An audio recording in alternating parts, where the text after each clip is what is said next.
escritos, y lo que me interesa resaltar más que más es la autora del Manual de Corrección de Textos, que es un libro sumamente inusual.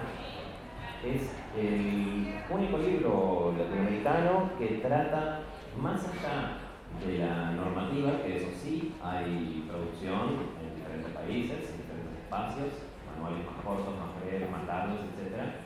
Pero trabaja sobre la profesión del corrector y su inserción en el medio latinoamericano actual. Combina ambas dimensiones, la dimensión técnica y la dimensión humana. Esto, lo venían diciendo Valeria y Corella recientemente, hablando acerca de una de las grandes cosas que hay que obtener es la competencia de la comunicación con las otras partes de la cadena del proceso de publicación, sin importar de qué tipo de textos estamos hablando. Y acá adentro hay mucho de eso. Lamentablemente no tenemos copias antes de que empiecen a preguntar, pero por Amazon. Pero se puede conseguir por Amazon, se puede conseguir en versión digital, en IPAB lo pueden leer en el celular. Se llama Manual de Corrección de Textos de Sofía Rodríguez. Y sin mucha más palabrería, ya que entró la mayor parte de la gente que está acá, le doy la palabra a la correctora. Buen día. Sin ánimos de ser reiterativa, cansadora, sobre todo por el maravilloso clima que tenemos, de todas maneras quiero empezar agradeciendo. Agradeciendo en primer lugar a la universidad que nos acoge, a la facultad, junto con AUCE, la Asociación de Correctores, que han permitido que llegue de Lima, Perú, a Montevideo, a compartir con tantas personas. A muchos de los que estuvieron en el taller que dicté ayer en la diaria les dije esto que les voy a decir a ustedes. Montevideo me ha estado esperando para que yo retome la presencialidad con correctores. Y eso no tiene precio. Gracias, Felipe, por la presentación, por el apoyo, a Nina y toda la comisión que han hecho posible que estemos aquí. Gracias por darme también la conferencia de cierre, porque mal que bien o bien que mal se van a quedar con esto último. Y espero estar a la altura. Ayer la desbordante personalidad de mi amiga, mi colega Nuria Gómez Velar, nos dejó así, y en ese momento pensé, uy, ¿cuánto dio Nuria? Bueno, lo mío va desde el punto de vista de la preocupación de una persona que ha trabajado y que sigue trabajando en corrección por 30 años. Que llegó a la corrección como muchos de esta generación mía, por casualidad o porque la corrección a uno la eligió. Alguien ya lo dijo aquí en la mesa, la corrección no se elige, porque no hay nadie que diga yo de grande quiero ser el corrector. Eso me gustó muchísimo. En mi caso sí hacía corrección desde muy tierna, sin saber qué era corrección, porque me fijé en un hogar en el que mi padre maestro compraba los diarios, y los diarios de la época, hablo de los 70, venían con muchísimas erratas, sobre todo en la sección de los cables. La sección internacional era copia y pega de los cables que se redactaban en esa época, sin preposiciones, sin artículos, y a veces los verbos no estaban conjugados. Y como anécdota, tengo ese recuerdo de estar el domingo leyendo esos cables y aumentándole a un costado la preposición del artículo o poniendo el verbo con la debida conjugación. Animada yo por mi papá. La corrección me llega a mí así, desde niña. Años después, pese al disgusto, al desencanto de mamá, decido estudiar letras, lingüística. Y digo disgusto porque desde siempre se ha pensado que estudiar letras es ir camino al desbarranco. ¿De qué vas a vivir? Me decía. No está ahora para ver que la corrección me ha dado todo, que las letras han sido y serán mi vida, y que las cosas están cambiando, y hoy día vamos a ver cómo. Ya ayer Nuria comenzó y hoy día vemos que seguimos. Así es como llego a la corrección.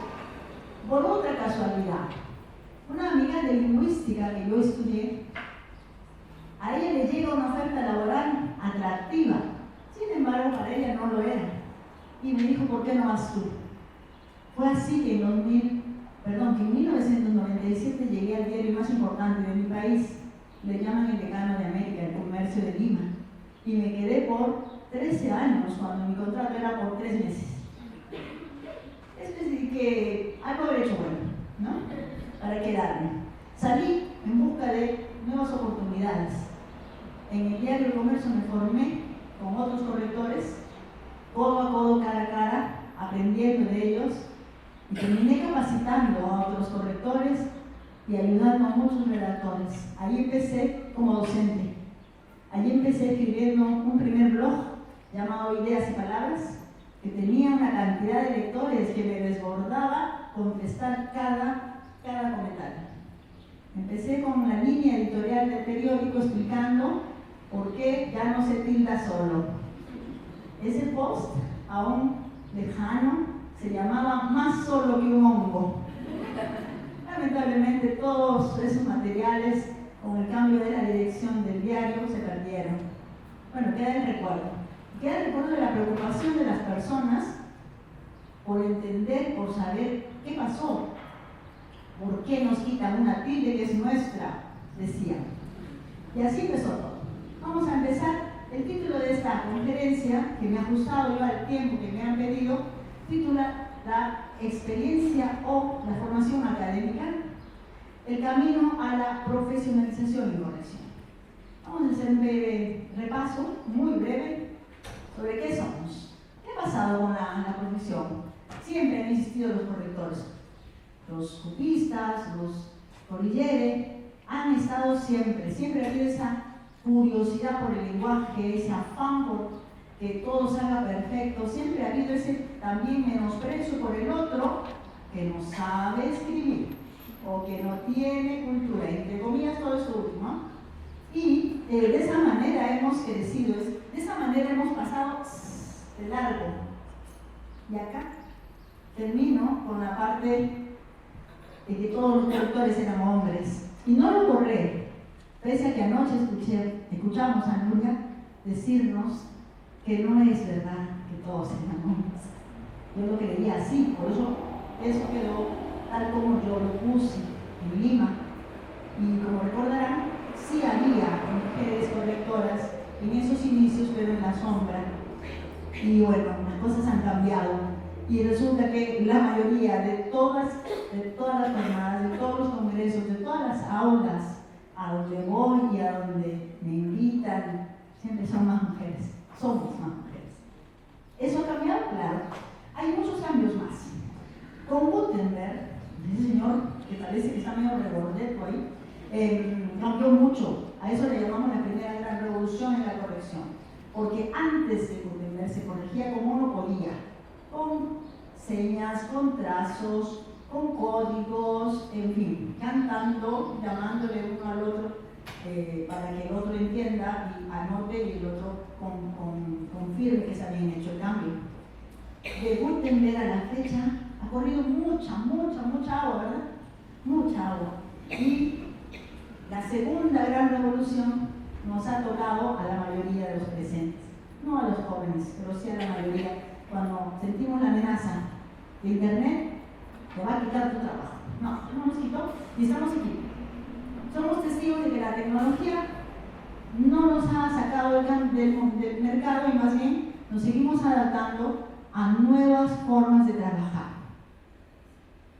Y bueno, ¿qué es la corrección? La corrección, sintetizando, sería, no como antes se pensaba, una pasión, un arte, más bien yo lo veo como un proceso, como un servicio, como una labor, que empieza con un texto original y que termina, ojo, atención aquí, no con su publicación, sino termina cuando es leído y entendido por alguien. Porque la corrección en estos tiempos, y así vista, va más allá del ámbito del libro. Prácticamente, después de la pandemia, al menos en mi país, el trabajo de corrección editorial, llámese libro, revista, diario, prácticamente está extinto. Porque la tecnología está dominando todo el ámbito digital. Lo que ha quedado en digital son los diarios y las publicaciones digitales o ebooks, pero es una mínima parte. ¿Dónde están trabajando los correctores en el Perú? En ministerios, en instituciones, en colegios, en editoriales, pero de no ficción o ficción, pero muy pequeñas, pero sobre todo están trabajando en el ámbito estatal, corrigiendo procesos, corrigiendo materiales educativos, corrigiendo materiales internos que no se publican. Y es por eso que hablo de estar más allá del ámbito lírico. ¿Estamos de acuerdo? Hoy su campo de acción está muy diversificado. Aparte de esos trabajos que no pensábamos antes que podían existir, como la corrección de los doblajes de cine, o como la corrección de texto publicitario, como se habló ayer, o como la corrección de la transcripción de los videos. Me tocó en la pandemia trabajar así. Antes de que hubiera un programa que pudiera detener cada video para ir leyendo la cinta que corría por debajo, mientras la persona que hacía la traducción al lenguaje de señas en la parte inferior también gesticulaba. Tenía que haber una sincronización de la imagen, el diálogo del video con el subtitulado en español o en idioma originario, de eso yo no me encargaba, pero además debía sincronizarse con la gesticulación de la lengua de señas. Y lo que había que hacer era parar cada vez que se tenía que parar el video y ir haciendo captura de pantalla para que otra persona leyera esa captura de pantalla y pudiera enmendar el error. Trabajo difícil en la pandemia, pero era lo que había. Todo se digitalizó, todos tuvieron que quedar en casa, tuvimos que quedarnos en casa, y el programa del Perú se llamaba Aprendo en Casa, donde trabajé. Bien, en los últimos años, esa parte, a lo que yo llamo el cambio, nos ha tocado por la inteligencia artificial, justo lo que acabamos de escuchar. Nos toca convivir con otro tipo de, entre comillas, amenazas. Pero nos queda claro que no son amenazas, más bien son aliados que nos van a permitir optimizar nuestros trabajos, brindar mejores servicios, crecer como personas. Y ojo con esto, que seguimos con el estigma de que hay todavía personas que no valoran la corrección. No como antes era muy frecuente. ¿Qué haces? Yo trabajo en corrección. ¿Qué es corrección? Y teníamos que explicar a cada uno qué era corrección. Y muchos sentían vergüenza de no poder explicar a lo que se dedicaban. Y bueno, esas personas tampoco se quedaron en la corrección, porque así como la corrección te escoge, para mí la corrección también te vota. Te vota cuando no te adecuas, cuando no te gusta trabajar de madrugada, cuando no tienes lecturas, cuando ves que el otro de tu costado corrige mejor y gana más. La corrección sí nos vota. Por suerte no nos han votado todavía nosotros. Vamos con la otra. ¿Qué podemos decir aquí? Ay, eso salió como mal, pero era una flecha, perdón. ¿Todavía se habla de la corrección como una pasión? Sí, yo todavía tengo colegas que dicen, soy una apasionada. Ya, está bien. Pero así como los romances humanos, las pasiones en los ámbitos académicos deben fortalecerse con un respaldo académico. Porque si no, nos quedamos en el sentimiento y no avanzamos. Cuando estamos enamorados no vemos más allá, ¿no? Todo lo vemos bonito. ¿Qué nos va a pasar? Si estamos apasionados por la corrección, vamos a simplemente ser muy creativos, quitarle tal vez al autor lo que le corresponde y vamos a atropellar el texto. Así que apasionados sí, pero con formación. En esta parte quiero hablar de la experiencia.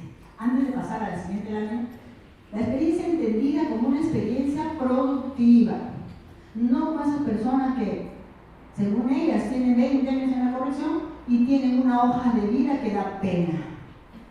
Pena, vergüenza ajena. ¿Cómo va para bajar tantos años en corrección y presentar una hoja de vida sin corrección? Todos los márgenes movidos, con erratas, con errores. Me han tocado muchos. He trabajado por muchos años como jefa de correctores y me ha tocado recibir y leer infinidad de hojas de vida.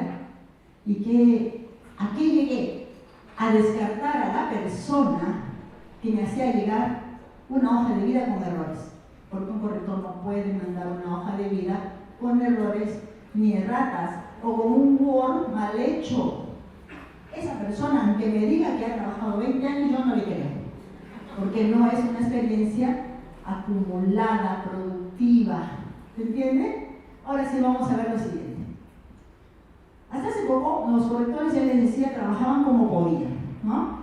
Y hasta hace poco también las personas interesadas en el lenguaje, que siempre ha habido fascinación por el lenguaje, estaban a cargo del control de calidad. Digamos que no había todavía la idea del profesional de la corrección. Pues nos ha tocado a mi generación erradicar todo eso, borrar la figura del corrector del diario, por ejemplo, donde yo trabajé y a quien yo reemplacé. Era un señor que venía, se sentaba, prendía la máquina y se iba a comer. Cuando regresaba, como no manejaba la Harris de ese momento, lo que sí hacía era a todas las hojas ya impresas, porque se trabajaba con impresiones, año 97, a las hojas que otros habían corregido, les borraba el nombre y ponía el suyo. Oh, es que esa persona no estaba preparada para ese cambio del papel a mano a la computadora. Estuvo menos de un mes. Ahora se explica por qué, cuando entré yo al diario junto con otras 3 personas, se renovó el equipo. Nos quedamos los que teníamos aptitudes para la tecnología. Año 97, gran tecnología, era una máquina que de verdad daba pena, porque no avanzaba, estaba media hora dando vuelta, y encima era tan grande que no te dejaba sitio en el escritorio. Así que estabas así, con el monitor enorme y con un calor. En fin, pasaron todos esos tiempos y ahora se entiende que ese trabajo que hacían, al que llamaban corrección, no era integral. ¿Estamos claros? Si aún en este siglo XXI todavía hubiera alguien que trabajara diciendo soy corrector de esa manera, nos está engañando. O se engaña a sí mismo. No sé para qué se engañan. Si no te gusta, ¿no? Si no te gusta leer, si no te gusta escribir, ¿para qué te engañas? Haz otra cosa. Bueno, las publicaciones también han estado en manos de personas autodidactas. Yo soy un ejemplo de la persona autodidacta. Provengo de la escuela pública, por eso cuando voy a una universidad pública me siento muy bien, muy feliz como hoy. Provengo de una generación en la que nunca se nos ocurrió pensar que vamos a estudiar corrección. Nunca. Hasta que llegué al diario y empecé a aprender de los que estaban a mi lado. Pero ese aprender era por propia voluntad. Porque cuando llego al diario yo era lingüista, de egresada, con muy poca experiencia en corrección. Yo era de las otras, de las que, si bien tenía estudios, no tenía formación en corrección, porque corregir una tesis, corregir la carta del director de tu colegio no es lo mismo que enfrentarse a un texto que va a ser publicado. Las editoriales querían siempre a las personas con formación en letras, acá también, y pensaban que ellos eran los mejores. El tiempo les ha dado la razón en contra. No siempre las personas formadas en letras, en literatura, en lingüística, son las mejores personas para dedicarse a la corrección. Y los gramáticos y los lingüistas, incluida yo, veíamos esto como una opción laboral. Y claro, los que nos quedamos fue porque nos gustó, nos quedamos.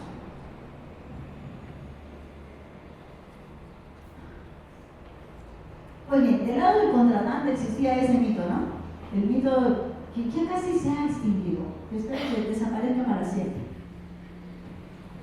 Alguien contaba aquí que hacen firmar las tesis, ¿no?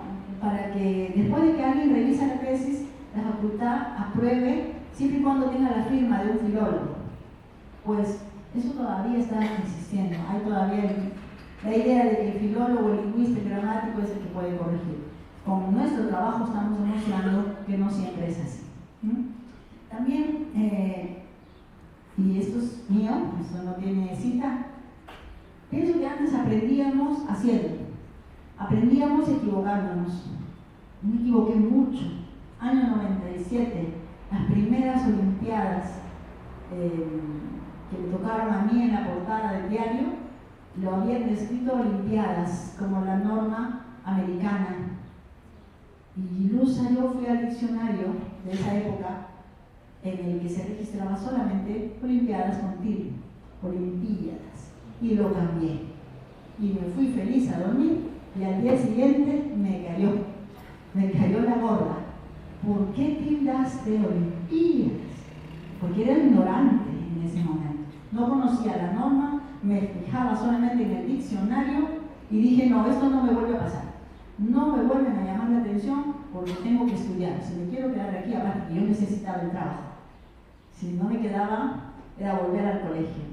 Y en el colegio no se ganaba. Y en el colegio me hubiera quedado estancada. Yo quería vivir de las letras. Y eso es lo que estoy haciendo. Vivo. Y aquí estamos.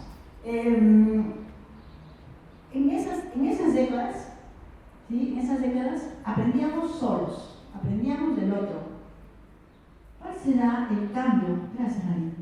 ¿Cuál será la gran revolución, como yo la llamo? Para mí, la gran revolución en la corrección. Si bien es cierto, Gutenberg puso su granito y la tecnología también, para mí la gran revolución es cuando empezamos a enseñar. Nosotros, los correctores ya formados, cuando nos decidimos a alentar a otros, jóvenes o no, a seguirnos en este mundo loco de la corrección, ahí empieza la gran revolución de la corrección, porque se va a cambiar de la autodidacta a la persona formada en corrección. Claro, con todas nuestras carencias, hemos ingresado con mucho entusiasmo, pero tal vez con poca técnica pedagógica, tal vez hemos enseñado la manera en la que aprendimos a corregir, nos hemos equivocado, como fuera, pero empezamos. Empezamos a los finales del siglo pasado, como nos contaba Nuria. Ese gran cambio se dio de manera paralela en América Latina y España. ¿Por qué? Porque en todos hubo una sincronía de necesitar formar a más correctores y correctoras. Y bueno, las primeras que yo conozco, si he obviado algo es porque no tengo conocimiento o de repente con la premura se me olvidó. Yo conocí a UNICO antes que a Carlos Literario y con UNICO conocí a Fundación Literaria a través de esas instituciones a las personas que las representaban. Yo sé que ellos fueron una gran iniciativa en esta labor de difundir la corrección y de enseñar a corregir. Y bueno, hasta ahora trabajamos con el Manual de Normalización de Carol Gran, ¿verdad? Es una publicación de la Academia Carol Gran que nos sirve a todos. Y ahí no hay que en España es distinto, que en América no. Es un manual muy interesante. Y bueno, en el campo académico tenemos de lo que yo sé las tecnicaturas, tanto en la USAL como en la facultad que nos acoge. Y ha sido revolucionario para mí. La vez que escuché que ya se formaban en corrección en la Argentina y en Uruguay, me sentí tan feliz, pero a la vez sentí tanta envidia. Envidia porque mi país tenía un retraso de muchos años. Si bien ya había talleres, ya conocíamos a otros, sentía todavía ese sentimiento de envidia. Envidia sana, como dicen. Vamos con el siguiente, por favor. Bueno, quiero contarles que a mí me tocó enseñar el primer taller de corrección en mi país. Como les dije, en el diario empecé a ser docente, porque yo capacitaba a los editores, a los periodistas, y me decían, oye, qué bonito enseñas, y yo no me la creía. Pero después dije, no, pues si están aprendiendo, es porque algo bueno hago. Bueno, además soy hija de maestro, mis tías son maestras, y prácticamente toda la familia es del campo docente. Y alguien ahí, en una de esas charlas en el diario, me dijo, ¿por qué no enseñas en una universidad? Yo te abro el camino, me dijo. Ella, en el año 2000, me abrió el camino para dictar el primer taller de redacción. Primero redacción. Y en ese primer taller de redacción llegaron personas que querían aprender a corregir. Parecía entonces que estábamos por el buen camino. Ese mismo año, a finales, ya casi casi 2001, dicté el primer taller en corrección de textos de mi país. Y no van a creer, se llenó. Algo desbordante. No sé por qué siempre me pasa esto, que me desborda. Algo que yo pensaba que era muy pequeño, aparecieron. Las vacantes eran 40. Y hubo gente que se tuvo que quedar al siguiente taller. Y bueno, de los que aparecieron ese día, mi sorpresa, aparecieron muchos correctores de la República, del Diario El Peruano, de la Escuela Militar, la secretaria de un psiquiatra famoso, una señorita egresada de lingüística que ya corregía en un diario Nikkei. En fin, ahí conocí a otras personas.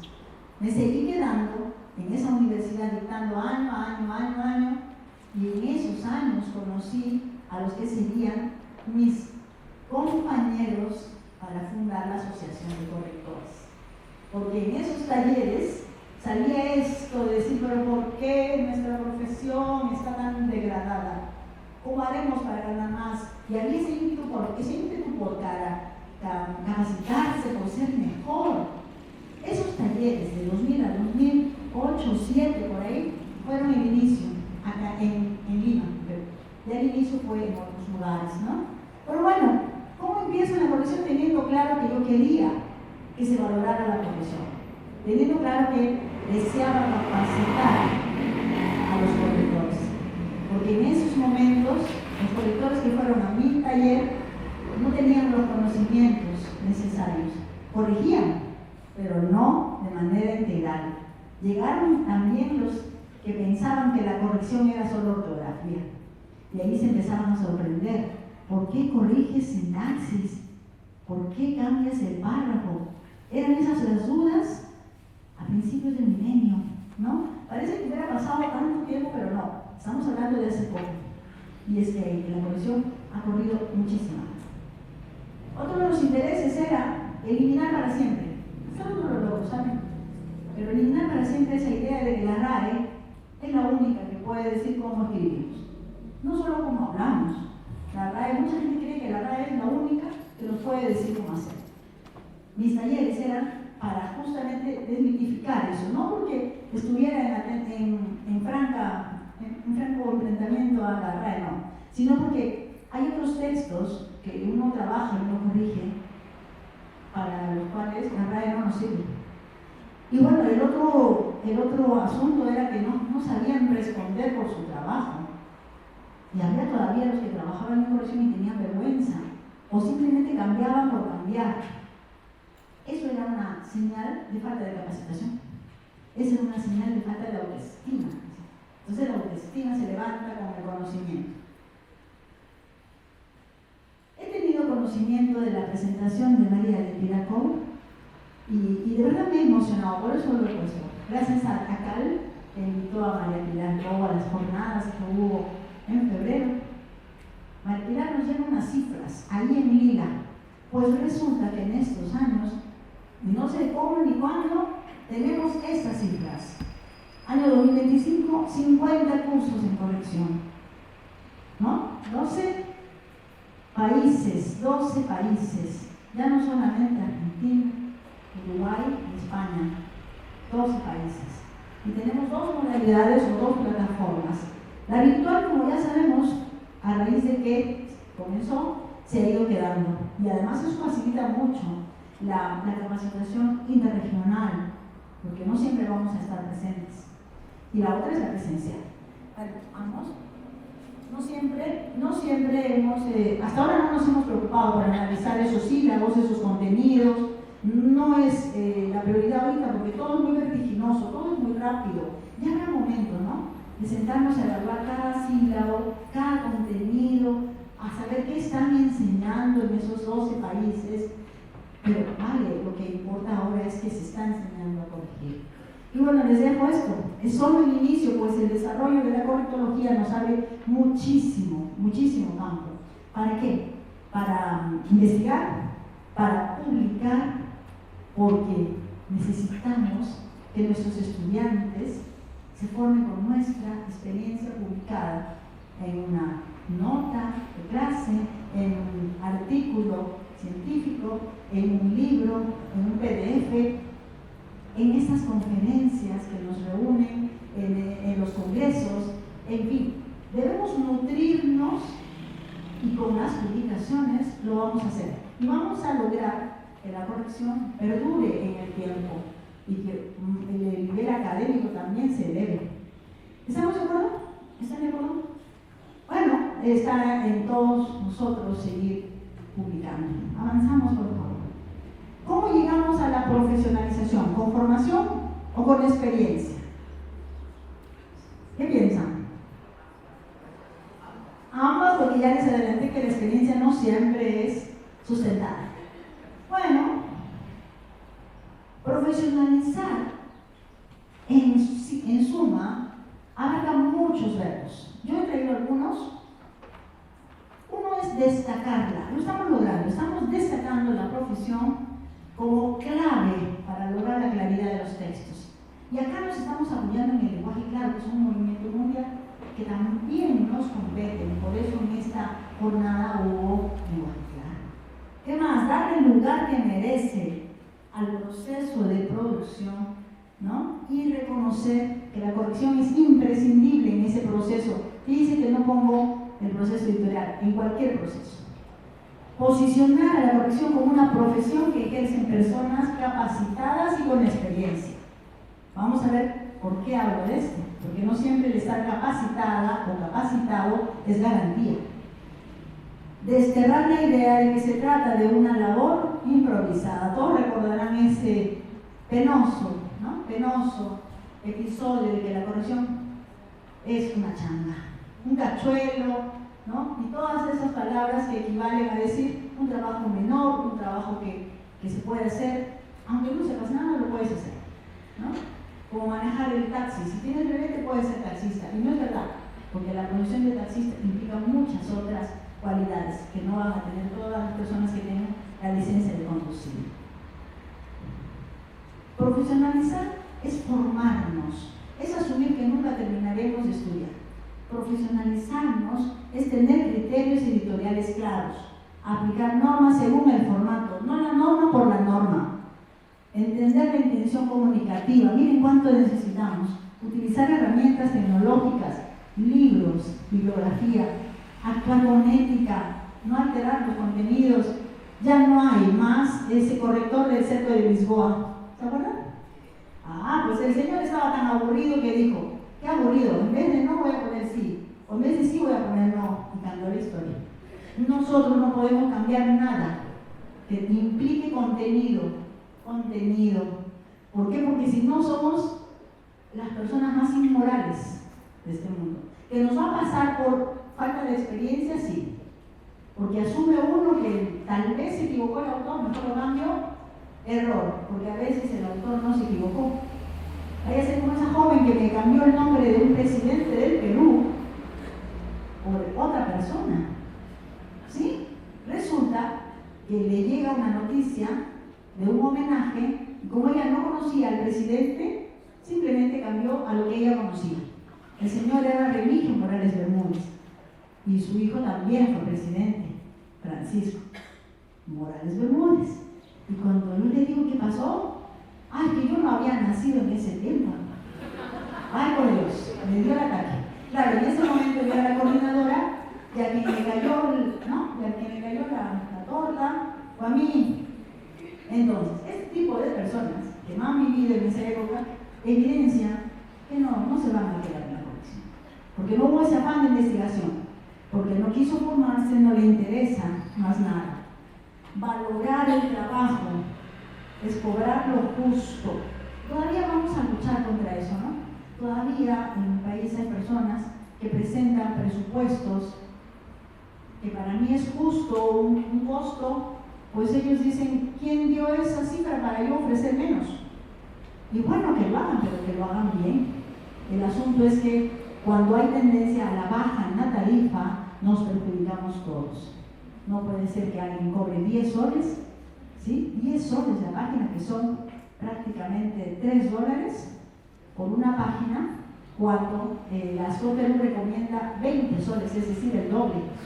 Y claro, va a haber gente que cobre incluso menos de los 10 soles, porque estamos en un mercado, entre comillas, abierto para todos. Vamos con la siguiente. Claro, no estoy de acuerdo con eso de acá. Que se diga, me opondré siempre. La formación respaldada por una universidad, además de los conocimientos, permite lograr un grado que no tenemos muchos. Es buena hora que tengan ese grado. El autodidacta no lo logrará, tendrá cursillos, tendrá otras oportunidades, o tal vez no. Yo tantos años formando corrección, y ya varios le he contado esto, pues he perdido trabajos por no tener constancia de haberme formado en corrección. Pero yo soy la que ha formado a esos correctores que ahora tienen esas constancias. No, pero la ley dice que presente usted su certificado de haberse capacitado usted. Bueno, he perdido muchos trabajos, he creado un monstruo, me dice mi hijo. Mamá, has creado un monstruo, ahora los que tú formaste te quitan trabajo. Eso no es así. Trabajo siempre va a haber. No tengo los títulos, pero tengo otra cosa. Puedo viajar, puedo venir a Montevideo, y soy muy feliz. Los correctores en ejercicio y sin estudios, eso es importante. Sí pueden alcanzar una certificación. Esa fue la finalidad del diplomado en corrección que la ASCO-Perú, la Asociación de Correctores de Textos del Perú, se propuso y lo logró en 2014, y a partir de entonces hay un diplomado en corrección de textos para certificar a los correctores en ejercicio. Y claro, salir de ese diplomado no es fácil. No es fácil. Las materias que cursan, mamacita linda, sintaxis avanzada, lexicografía, semántica. Cuando mucha gente llega al diplomado y se encuentra con ese temario, se asusta, porque han creído toda la vida que el diplomado va a ser ortografía. Y no, y nosotros les mandamos a investigar una bibliografía de todo lo que hay en corrección actual, de personas vivas como nosotros, es la base de ese diplomado. Así que, si, como les digo, si no les gusta, se van. Mejor dicho, la corrección los bota. En este caso, el diplomado los echa. Sí. Y bueno, hay que aumentar las opciones laborales y por eso es bueno seguir capacitándonos. Y bueno, quien se forma en una universidad tiene que asumir que nunca va a acabar de estudiar. Que así sea. El autodidacta y el que se forme en corrección, que siga estudiando. El eterno estudiante. Ahí está Nuria. Esa es la frase de Nuria. Sí. La experiencia es un respaldo importante, pero hay que demostrar conocimientos. La formación, ¿sí?, es imprescindible y se consolida con la práctica. Eso nos dimos cuenta cuando empezamos los diplomados. El primer diplomado era muy teórico.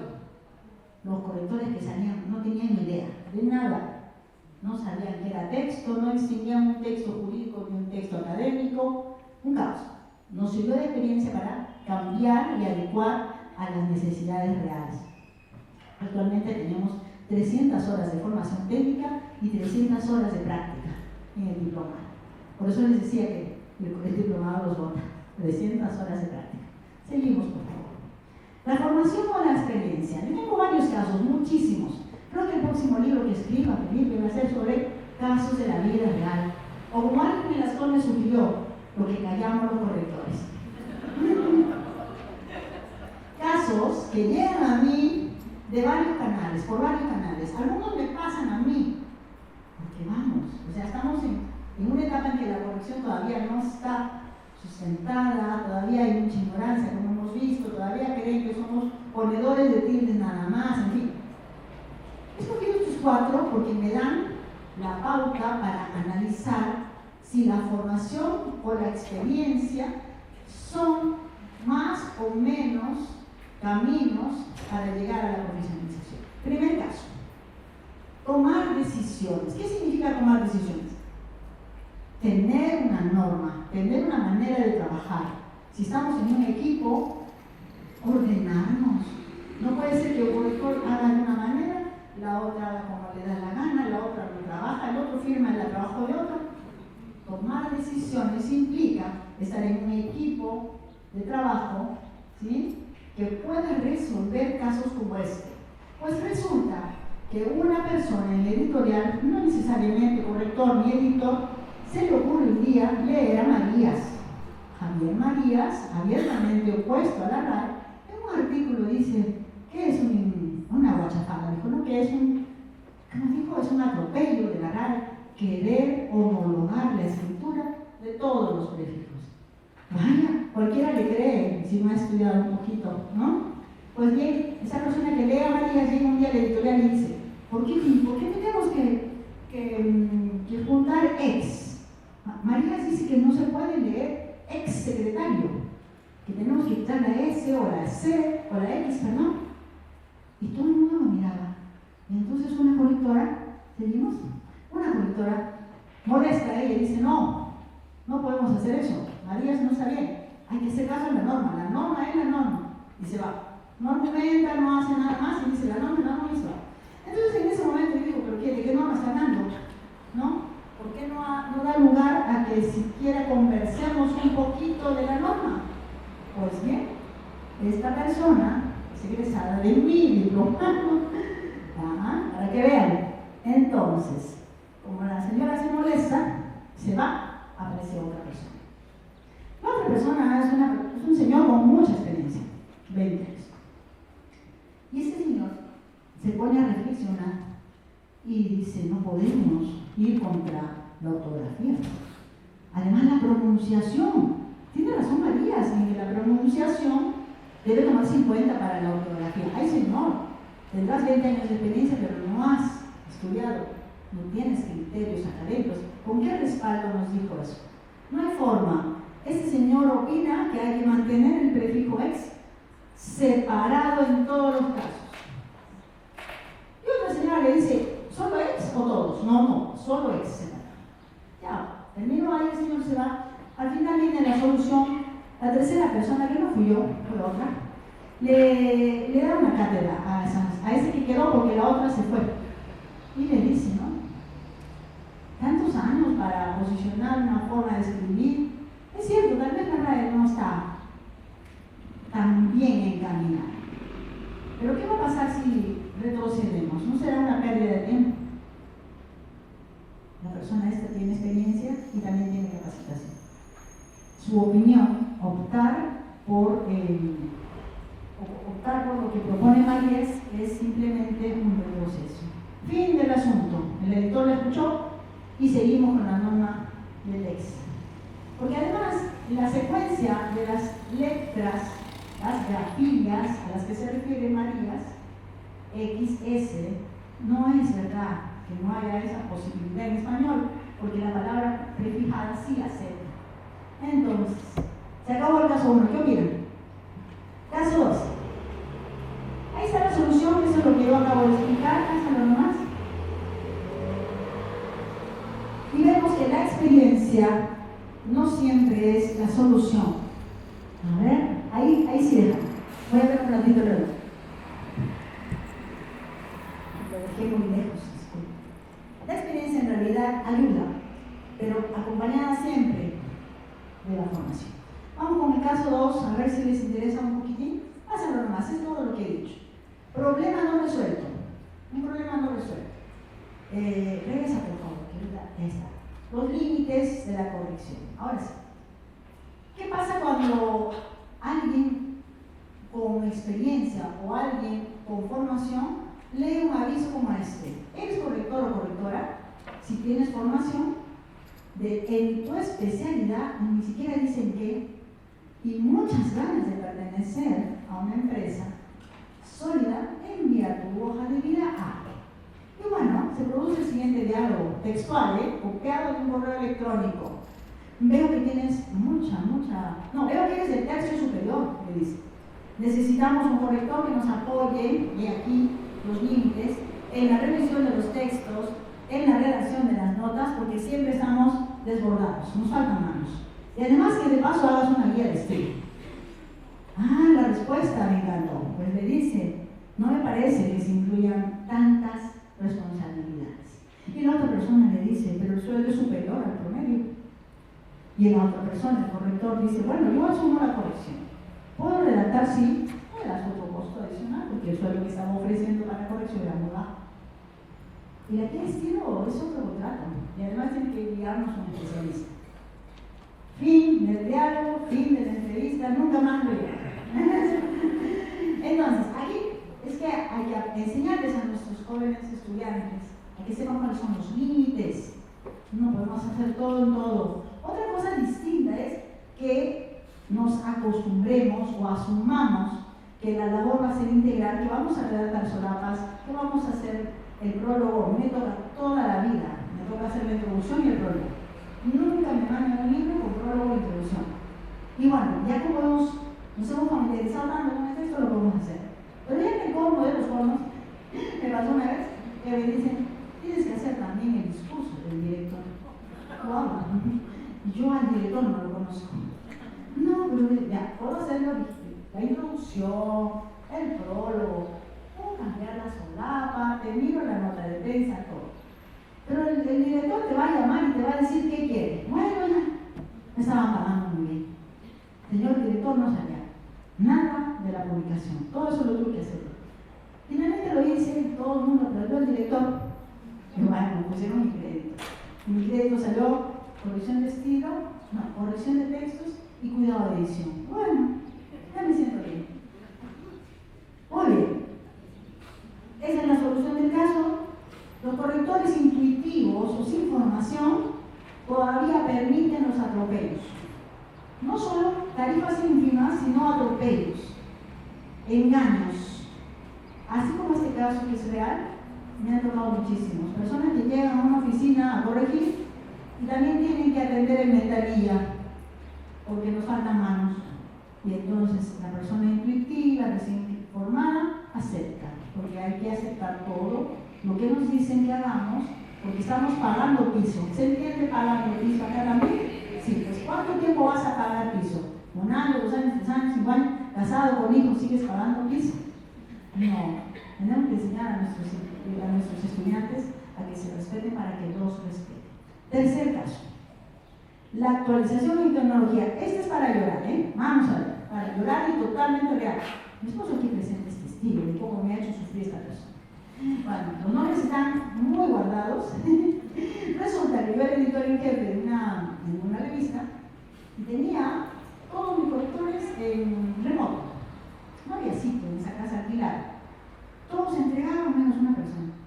¿Quién era esa persona? No era una señora, tampoco un señor.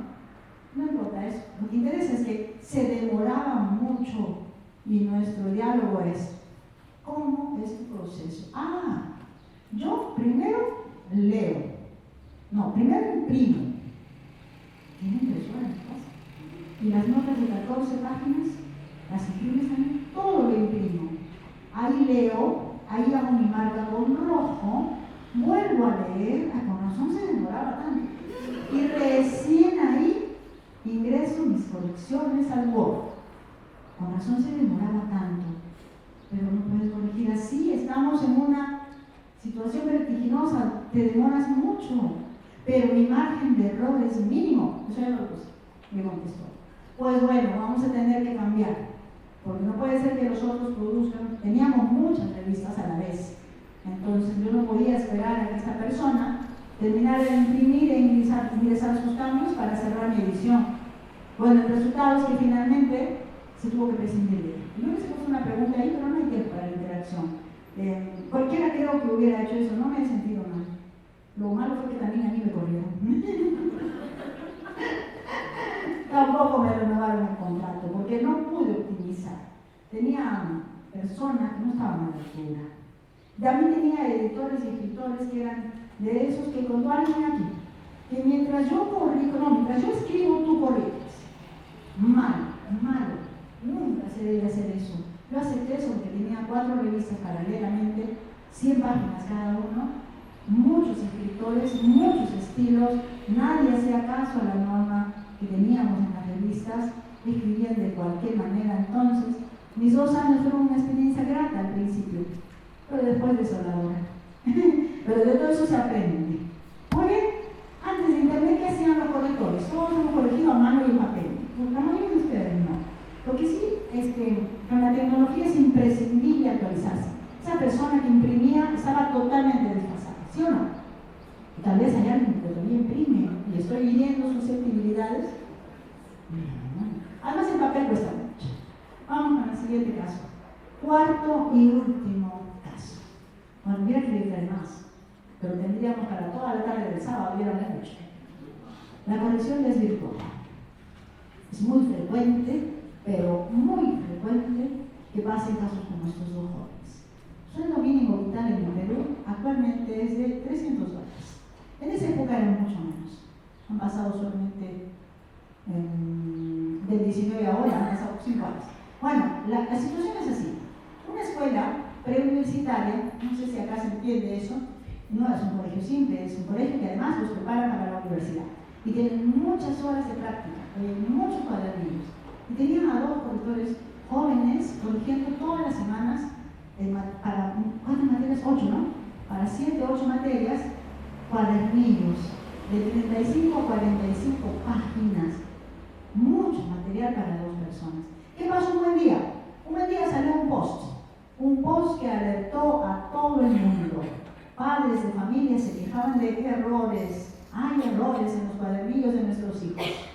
Y bueno, como siempre preguntan quién corrigió y no preguntan quién escribió. La directora ni le escribió ni les dio oportunidad de nada y los votó. Bueno, les dijo renuncien y ellos renunciaron. Explicación del caso. ¿Qué debería haber hecho una persona formada en corrección? ¿Quiere alguien intervenir? ¿Todavía no lo pasas? Formada en corrección. ¿Qué hubiera hecho? Di. Yo hubiera renunciado. Renunciabas antes, ya. ¿Quién más?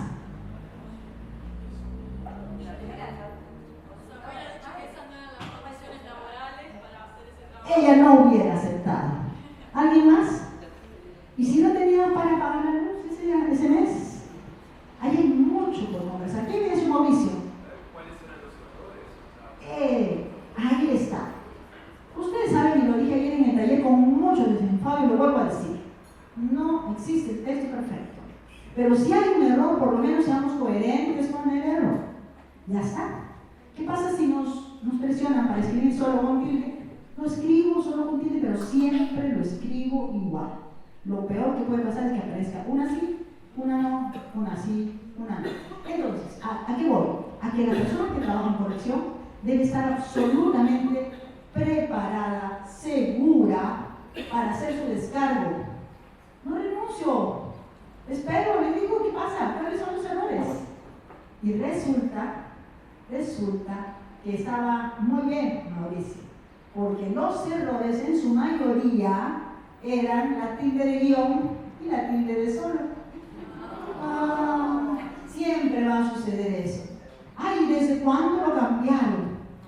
Y pobre mi hijita, está aprendiendo guión sin tilde. Pobre mi hijita.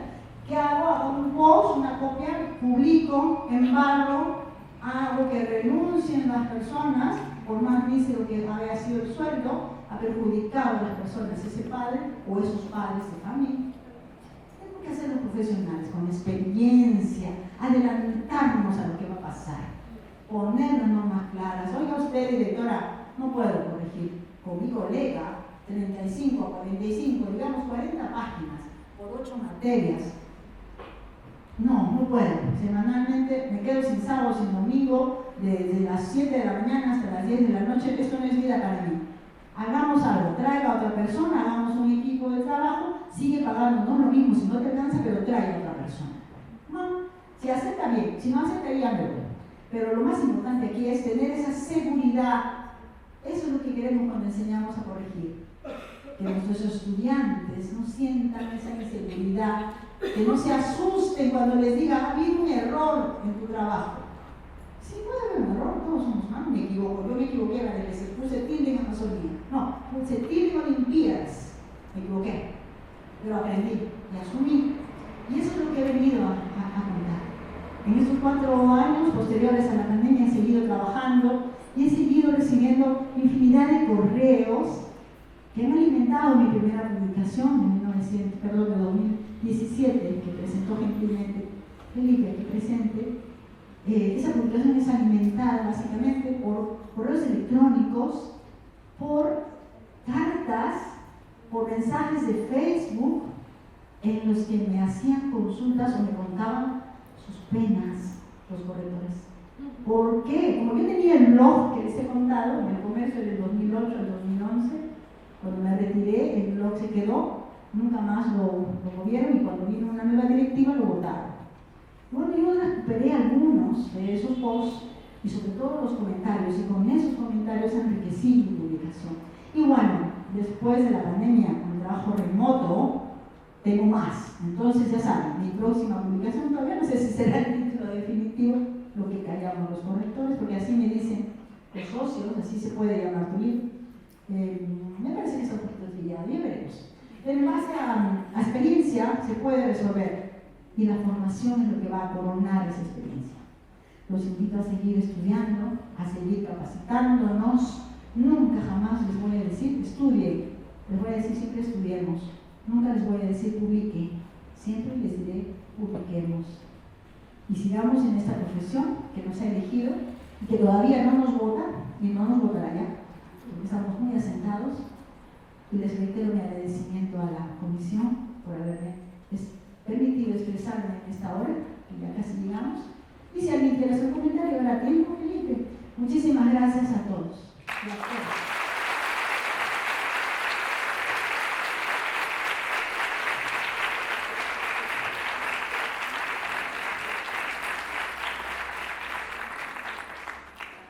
Muchísimas gracias, Sofía. Si alguien tiene una consulta, tenemos unos minutitos, un par de minutos. Consulta, algún comentario. ¿Ustedes quieren contar algo parecido? También. Bueno, no veo manos demasiado inquietas por eso, así que, bueno, Margarita. En realidad, una de las cosas que a mí más me preocupa como correctora es el exceso de horas de trabajo. Una de las cosas que decía Sofía, no podemos trabajar de sol a sol. ¿Por qué? Porque nuestro trabajo va a empeorar la calidad. Porque hay un tiempo de atención y entonces tenemos que saber poner esos límites. Lo quiero para dentro de 5 días, no. Para dentro de 5 días no va a estar, no están las condiciones. Creo que eso es muy importante. Más allá de lo que cobremos y demás, pero establecer que nuestro trabajo es un trabajo que tiene que ser de calidad, y para que sea de calidad no podemos trabajar excesivamente. Eso me parece que tiene bastante importancia en esto que tú planteas. Gracias, Margarita. Sí, eso tiene que ver con la ética, ¿no? La ética que por ahí se mencionó, la ética que en la jornada se trabajó, Felipe.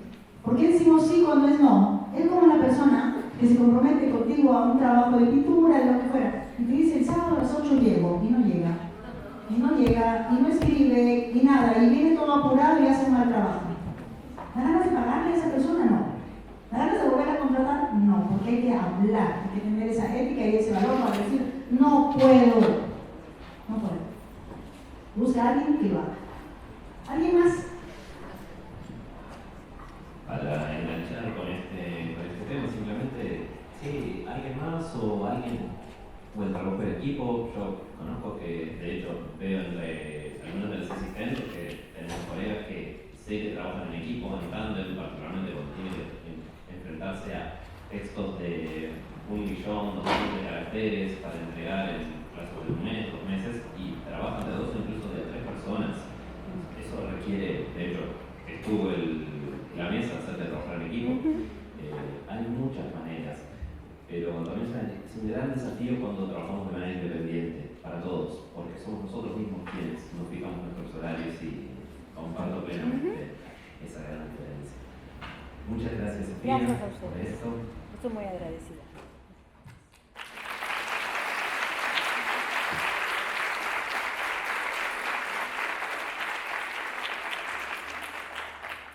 Y ahora, para cerrar, quiero agradecer profundamente a esta casa de estudios que tanto me ha dado a mí y que nos ha dado a todos, que le ha dado la posibilidad a la Tecnicatura en Corrección de existir, seguir existiendo. Nos dio la oportunidad de fundar el área de estudios editoriales con los colegas hace un par de años, que es el marco en el que se está dando esto también. estamos en los 80 años de la Facultad de Humanidades y Ciencias de la Educación, como bien decía el mensaje del decano al inicio de las jornadas. Y bueno, yo siento que estamos coronando un poco con esta nueva área de estudios.